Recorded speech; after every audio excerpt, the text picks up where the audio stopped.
जगन्नाथ नमस्कार। ओटीटी शिक्षार्थी ओ परीक्षार्थी मानक आमर चैनल माइंड मैपिंग को अभिनंदन। आज आपण मानक ओटीटी 2024 प्रश्नपत्र सेट ए प्रश्न नंबर 16 एक मुंडबुला प्रश्न को आपण आगे उपस्थापन करने मु हाजर हेली। आज्ञा प्रश्नटी को पढ़ा पूर्व टे कही रखे ओडिया गोटे ढग अच्छी कौन ढगटी कौन टे मागी आनिबा तीरण सुड़ुकाए और हापुड़ाए तार इंग्राजी वर्सन हो स्टोलन फ्लोट टेस्ट स्वीट। ये ढगटी बोधे मुंडविहीन प्रश्न प्रযোज्य बोली मु अनुमान करुछि। तो प्रश्न टी पढ़ा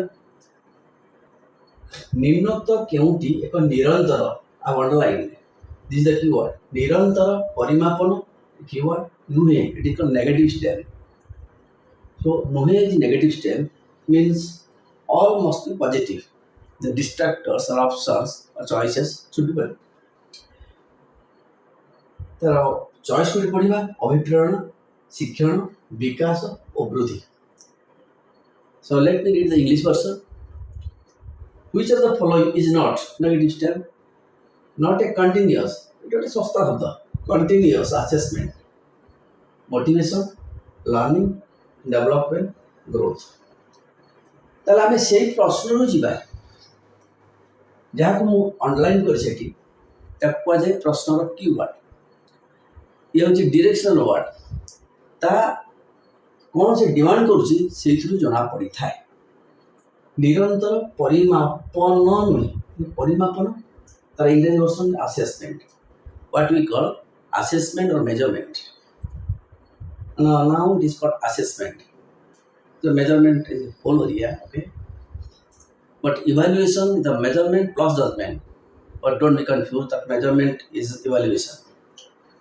Anyway, बर्तमान आपण मान सम्मुख में बर्तमान प्रचलित होतिबा बा प्रचलन करा जाउथिबा असेसमेंट परिमापन व्यवस्था गुड सिस्टम ये व्यवस्था गुड़िक मु आपण मान तार लिस्ट उपस्थापन करिछि गोटे दया पढ़ा दरकार पड़े आलोचना करिया कहीं आम उद्देश्य प्रश्न को विश्लेषण करी ता भीतर किछि द्वंद्व बा त्रुटि बाहर करवा आमर एकांत लक्ष्य नुहे। या सहित तार कनेक्टेड से संपर्कित विषय वस्तु को आलोचना कले शिक्षार्थी माने जो माने आगामी परीक्षार्थी से माने तार उपकार पाइपारे से निज को प्रस्तुत करें। धन्यवाद। So now you see formative.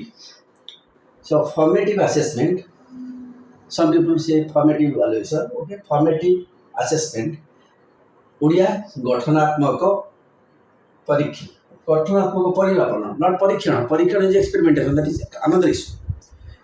Formative assessment that is गठनात्मक and this type of assessment is done during teaching.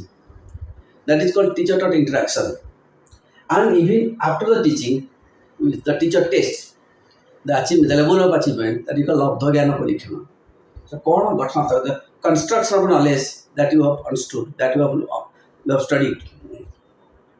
So यह शिक्षादान समय करा जाय थाए एवं कोनोसी टॉपिक बा कोनोसी टॉपिक बा कोनोसी क्लास बा श्रेणी रो शेष रे पढ़ा शेष रे या करा जाय थाए कौन शिक्षार्थी आहरण कले लब्ध ज्ञान परीक्षण ओडिया रे करा जाय थाए।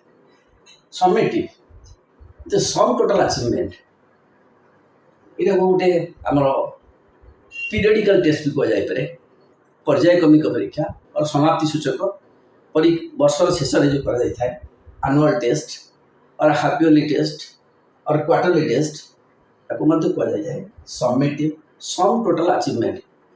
इटा पढ़ा सरला परे कौन सफलता हासिल करते दूर शिक्षार्थी हासिल करते प्रतिशत शिक्षार्थी केते प्रतिशत विषय वस्तु दक्षता हासिल कर तो बहुत आलोचना परिसरभुक्त।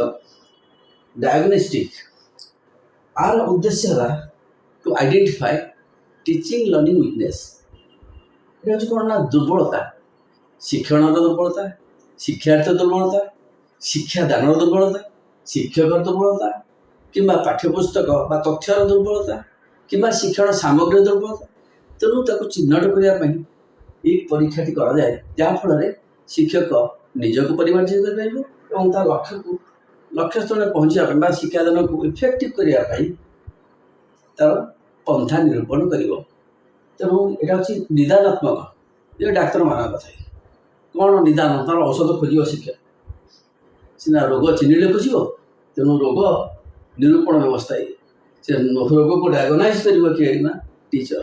Show now teacher is the best doctor, not an evaluator but a doctor.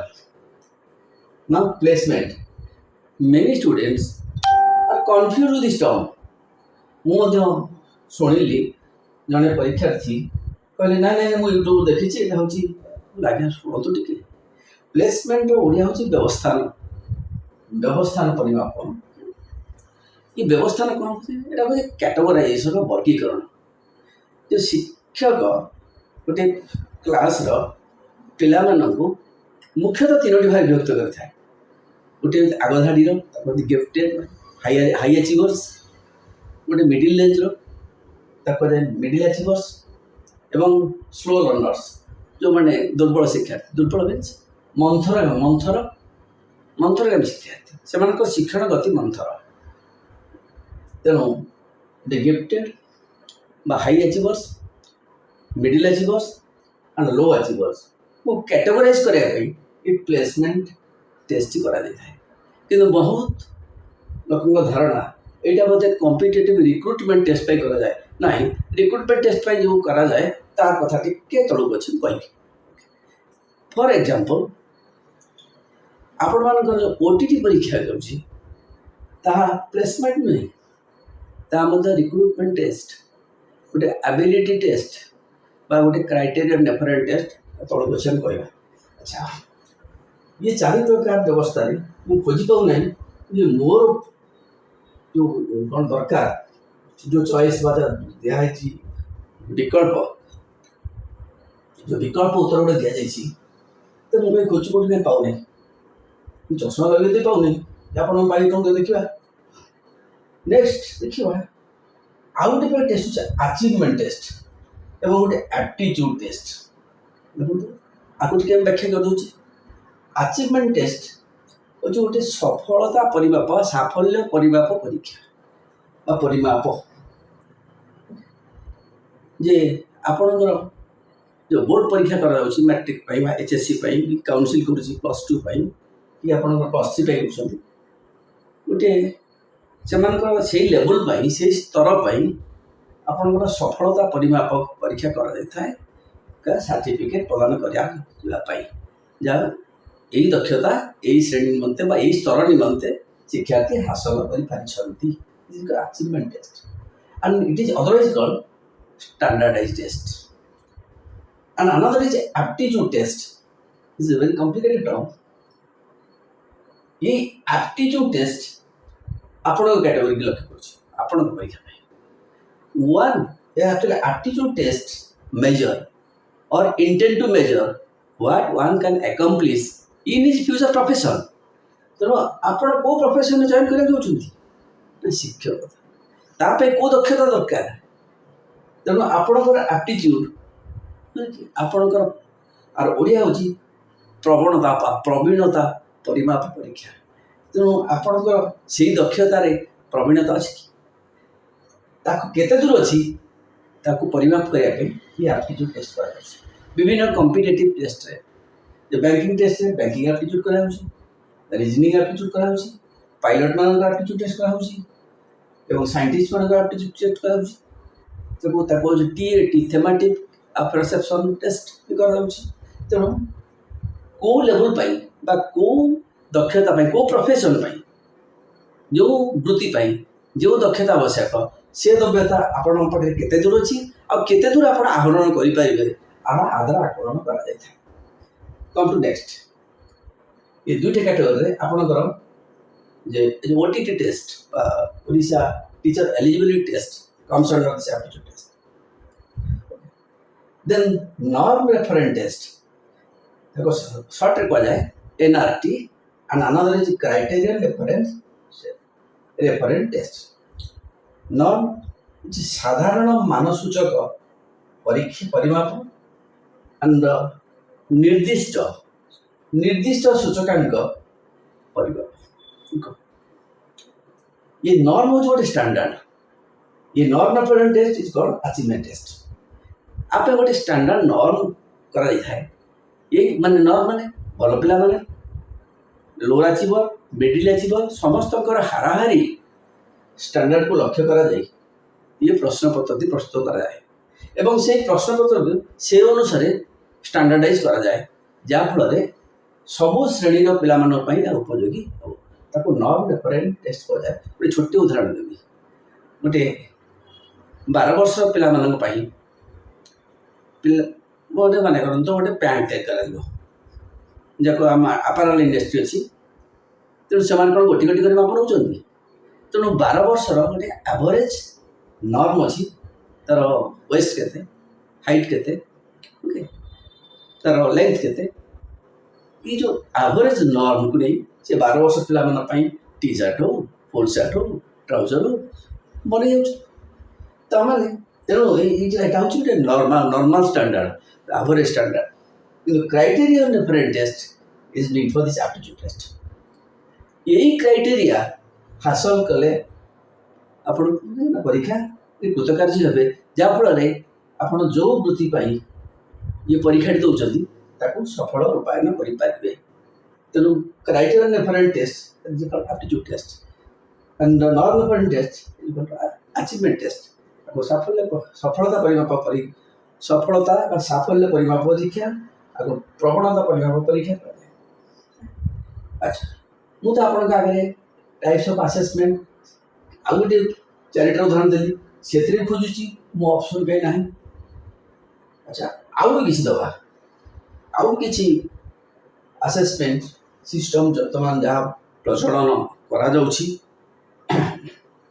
New system ताको मु प्रस्तावन करिछि आपण गोटे जे पोर्टफोलियो गोटे सेल्फ असेसमेंट एटा जे assignments may be school assignments और home assignments project work project assignments and competence based test आप बर्तमान बहुत गुरुत्व दिया होछि as per new education policy और new education policy okay CBSE ये कॉम्पिटेंस बेस्ड क्वेश्चन पर बहुत गुरुत्व दूसरी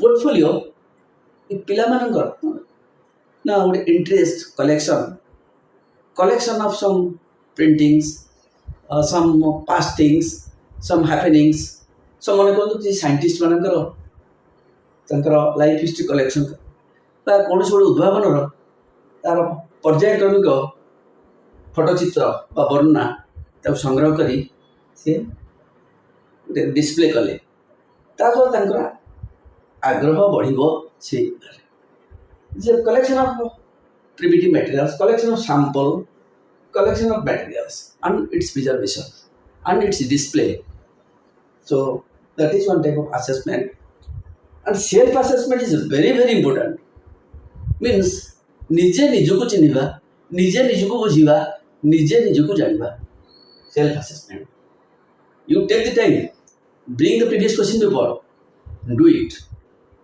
से निजर आत्मविश्वास कह हाँ एति समय भितर मोर निजर कॉन्फिडेंस सहित मु करेक्टली एतिकी प्रश्न उत्तर दे पारिबी that is called self assessment okay जो माने कॉम्पिटिटिव परीक्षा रे क्वालिफाई करूछंती they believe in self assessment and self confidence and self preparation of self learning 3 things self learning and self confidence and self assessment okay. You take the time you have to fix the time get the question actually fix your target from your textbook given and do it and show it to your teacher get it valued that is self assessment okay. Assignments may be verbal, bachico, non-verbal, may be written. Home assignment is that, but homework is also home task and homework are different things. But assignments they have to do And the project work, the project activities may be done at school and in a group, or it may be done with the help of the peers, may be done at home. And competence based questions is दक्षता भित्तिक परिमाप जो दक्षता गुड़िक pre determine कौन पाठ कौन तथ्य कौन शिक्षादान विषय वस्तु पूर्व विषय वस्तु शिक्षादान पूर्व आम तार दक्षता को निर्धारण कर प्री डिटरमिन ऑब्जेक्टिव्स और प्री डिटरमिन एबिलिटीज से सब एबिलिटी को बेस करी शिक्षादान करा जाता है एवं से एबिलिटी को बेस कराई प्रश्न करा जाता है। एग्जांपल आपणकर नॉलेज एवं अंडरस्टैंडिंग आपण ज्ञान आहरण कर अवबोधन बुझुंट एवं ज्ञान जहाँ आहरण कले by recognition and recall and recognition जहाँ आहरण कले एवं से जहाँ को बुझिले जहाँ को अवबोधन बोली कह जाए ता तो बहुत कथा अच्छी किंतु ताको जो प्रयोग करुँच आपणकर कॉम्पिटेंस परिमाप होची आपण केते दूर बुझुंट किपरि प्रयोग करुँच बर्तमान सीबीएसई बहुत एम्फासिस दौची इन ऑल सब्जेक्ट्स। देखो मु आपण मान आगे जे असेसमेंट सिस्टम जो व्यवस्था जो प्रक्रिया गुड़ी आपण आगे उपस्थापन करी कि से कौटी पाऊ नहीं जे अभिप्रेरणा शिक्षण विकास वृद्धि ताले मुंड विहीन मस्तिष्क विहीन प्रश्न कि मो मुंड टीण हो जाऊँगी तेणु जो निरंतर परिमाप ये जो शब्दटी निरंतर गोटे संस्था शब्द बोधे ये कम्प्रिहेन्सिव कंटिन्यूअस इवाल्युएशन जो आसला समस्त मुहरे चलना कंटिन्यूअस आम कौच continual rain and continuous rain for a week 7 दिन जाक लगाण वर्षा हो माने विश्राम ना टिके ब्रेक भी ना कंटिन्यूअल हो माने कौन लगाण वर्षा नुहे तुहा को तुहा वर्षा कि छाड़ी जाऊँगी तेणु से भाई यहाँ कंटिन्यूअस ना कंटिन्यूअल आई एम कन्फ्यूज्ड तेणु आपण मैंने तेणु मोर उपस्थापन आपण विचार कम्प्रिहेन्सिव कहले व्यापक मीन्स स्कॉलास्टिक शैक्षिक एवं सहशैक्षिक सहपाठ्य कार्यक्रम कंटिन्यूअस मीन्स धारावाहिक पर्यायक्रमिक कंटिन्यूअस इट मीन्स फ्रिक्वेंटली बारंबार फ्रिक्वेंट शब्द आप जानते बारंबार बहुत थर ता माने नुह एकदम निरंतर धारावाहिक भाव में बहुत थर बहुबार बारंबार ये टेस्ट को करेंगे जहाँ को कह जाए ये टेस्ट को कले जो आम जो फलाफल पाइबा से फलाफल को तर्जमा कला आम जापर आम शिक्षादान शिक्षण अग्रगति जहाँ कम्प्रिहेन्सिव कंटिन्यूअस इवाल्युएशन कह जाए ओडिया कौन कहते संव्यापक यहाँ व्यापक एरिया देखो संव्यापक मूल्यांकन परिमापन बोली कहते ओके ताल देखो कंटिन्यूअस शब्द ये मो मुंड को सारे अच्छा ठीक अच्छे ताले देखा जो ऑप्शन गुड़ी रखा जाए अभिप्रेरणा यूज इंग्लिश मोटिवेशन शिक्षण लर्निंग विकास डेवलपमेंट वृद्धि ग्रोथ ताकू टे खोजा सी कौटी अच्छी ताकू खोजे देखिए जे मोटिवेशन गोटे गोल डायरेक्टेड प्रोसेस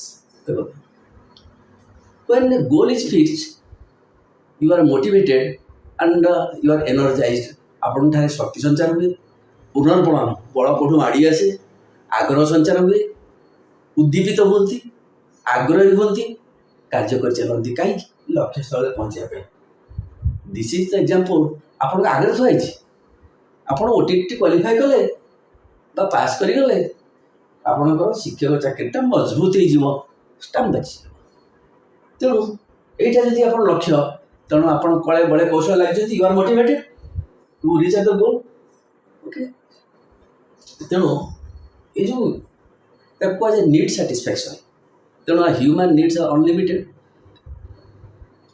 ओके तेणु it is a goal directed process and this process also continuous in case of human being this process is continuous And another thing, and it is a process. It is a continuous process, not assessment. My point is here. It contradicts learning. Now it's a process of behavioral changes. Due to what? Due to growth, maturation, practice, education, and influence of external surroundings or environment. Okay. And even your heredity, the biological factors. So these are the behavioral changes. ଆଜି ଯାହା ଶିଖିନଥିଲା ଆଜି ମିଶାଣ ଶିଖିନଥିଲା କାଲି ସିଏ କ'ଣ କରିପାରୁଛି ନା ସିମ୍ପ୍ଲିଫିକେସନ୍ କରିପାରୁଛି। So the change ଯାହା ବର୍ତ୍ତମାନ ଏ ପଏଣ୍ଟରେ ଯାହା ହୋଇନଥିଲା ବି ପଏଣ୍ଟରେ ଯାହା ହୋଇଛି so change is B minus A that is learning. ଏଠି ସେ ଶିଖିନଥିଲା ଏଠି ସେ ଶିଖିଲା ଦ ଡିଫରେନ୍ସ ଅଫ୍ ଗେନ୍ କ'ଣ ଗେନ୍ କଲେ ନା ଆଚରଣ ପରିବର୍ତ୍ତନ that is B minus A is equal to L learning. ତାପରେ ମଧ୍ୟ ଗୋଟେ ଡେଫିନେସନ୍ ଅଛି what is left after forgetting the learn material or the learn content is called learning. ତେଣୁ remembering and forgetting the two factors of learning ସେ କଥାଟି ମୁଁ ଆଣିବାକୁ ଚାହୁଁନାହିଁ ପରେ ଆମେ ଆଲୋଚନା କରିବା। ଆଚ୍ଛା ଆଉ ଗୋଟେ ଅଛି ଡେଭଲପମେଣ୍ଟ। ଡେଭଲପମେଣ୍ଟ ଆପଣ ଯେଉଁଟା ଏଇଠି ଡେଭଲପମେଣ୍ଟ ନେଇଛି ଏ ହେଉଛି ବିକାଶ ଧାରା ହେଲା କି ଆମର ବିକାଶ राज्यर विकास व्यक्तिर विकास शिक्षार्थी विकास है आम निजर विकास ये डेवलपमेंट होची शिक्षार्थी विकास ओके चाइल्ड डेवलपमेंट ये शिशुर विकास आम शिशुर विकास ओके ये क्वालिटेटिव चेंजेस ये विकास कहले क्वालिटेटिव चेंजेस जहाँ सहज देखिकी जानी हम ना पर्यवेक्षण कर जानी हम ना परिमाप करने पड़े तापाई यही परिमापन व्यवस्था गुड़ी कराको देखिकी जानी हम ना बाय विजुअल परसेप्शन जहाँ विजुअल परसेप्शन द्वारा जानी हम ना कि मापी हम ना कि आकलन कर हम ना तापाई अन्य किसी व्यवस्था कराई। So these are the systems these are the methods. So these changes शारीरिक और दैहिक इंटेलेक्चुअल बौद्धिक सामाजिक आवेगिक मोराल नैतिक इमोशनल आवेगिक एवं क्रिएटिविटी अच्छी सृजन शक्ति सृजनशीलता और बहुत किसी परिवर्तन हुए these are the qualitative changes and this qualitative changes and development and learning the interlinked growth maturation learning and development all are interlinked. ये मध्य डेवलपमेंट गोटे continuous process the principle of continuity जानी किंतु ये गोटे असुविधा अच्छी ये प्रिंसिपल ऑफ डिसकंटिन्यूटी कथा कह यही संपर्क गोटे प्रश्न पड़ी। Growth simply is a biological process due to somatic cell division और multiplication of cells the child growth means the growth in तार कौन उच्चता परिवर्तन हुए ओजन परिवर्तन हुए आकार आकृति सब किसी परिवर्तन हुए किंतु आचार व्यवहार परिवर्तन हूँ डेवलपमेंट। तो एंजाइम सिक्रीशन एवं कंट्रोल एंड कोऑर्डिनेशन एवं बायोलॉजिकल प्रोसेस द्वारा ग्रोथ में वृद्धि संगठित होता है केबे राइट फ्रॉम द कन्सेप्शन जेबे ठारू जाइगोट फॉर्मेशन वाला मदर्स रूम ताकू जरा भी को जाए यूटेरस यूटेरस जो जाइगोट फॉर्मेशन है से जाइगोटर डेवलपमेंट क्या निर्भर कला ये गोटे क्वेश्चन अच्छी से लिखाई जे मातृगर्भर थी मातृगर्भस्थ दैट इज एनवायरनमेंट ओके परिवेश that we shall discuss.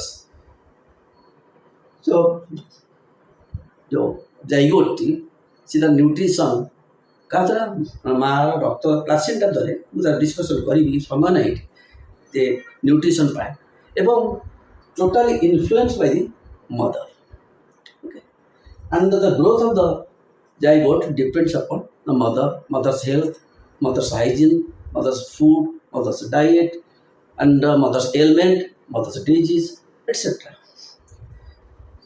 So the growth is a quantitative process आज एडिट पिला था मुझे देखी नहीं वर्षे पर देखा एडिट हो ओहर तो एटी बढ़िगलु अरे मुझे देखिए मापिदेली ये डेंगा तू एत डेंगा हो that is growth and it is measurable even by visual perception. किंतु it is not a continuous process. It stops.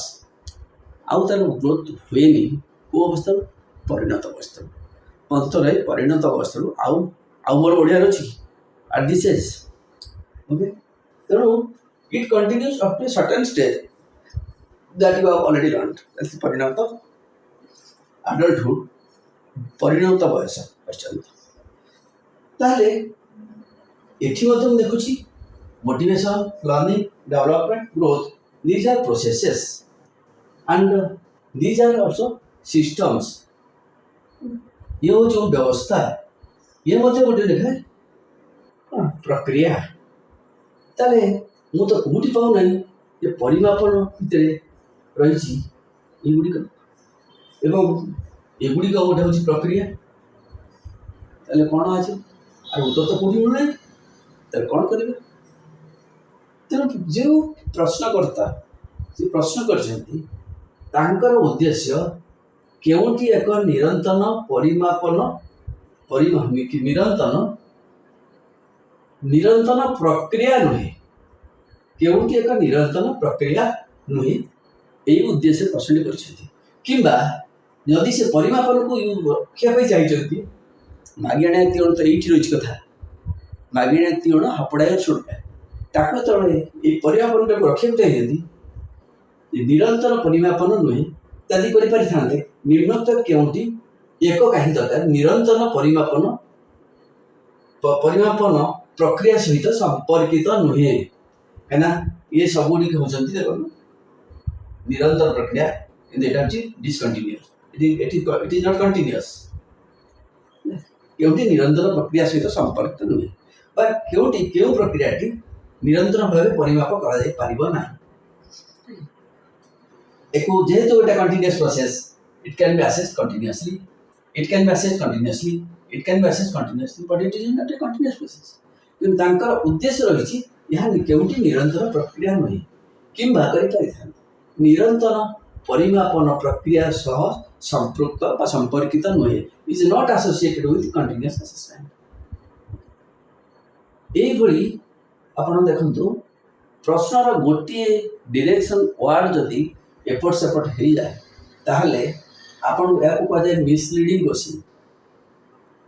Question भूल नहीं क्वेश्चन मॉडरेशन स्तर रे भूल करा जायछि जहा को साधारण लोक धरिबा कष्ट साध्य हो तेणु आपण मान आगे मु एक मुंडबेला क्वेश्चन उपस्थापन कली मो उपस्थापक आपण माने विचारक आपण उत्तर खोजतु एवं जहाँ स्टेम अच्छी ये मो चार्ट अच्छी तो कंपेयर करूँ एवं स्टेम अच्छी all are processes these are all processes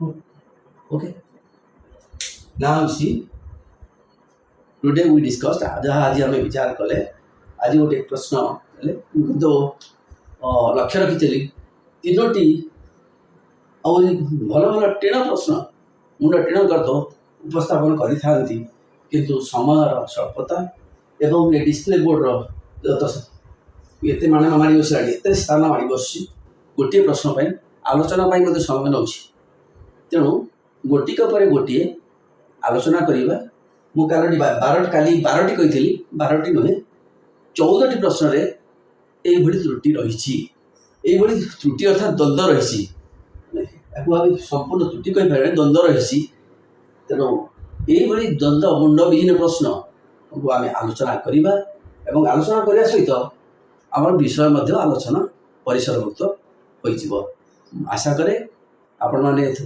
उपकृत हेबे एवं आपण परीक्षा आपण परीक्षा आपण पारदर्शिता जब मास्टरी बोली कह जाए मास्टरी टेस्ट आउर गोटे कथा कह मास्टरी टेस्ट आपण पारदर्शिता प्रदर्शन करें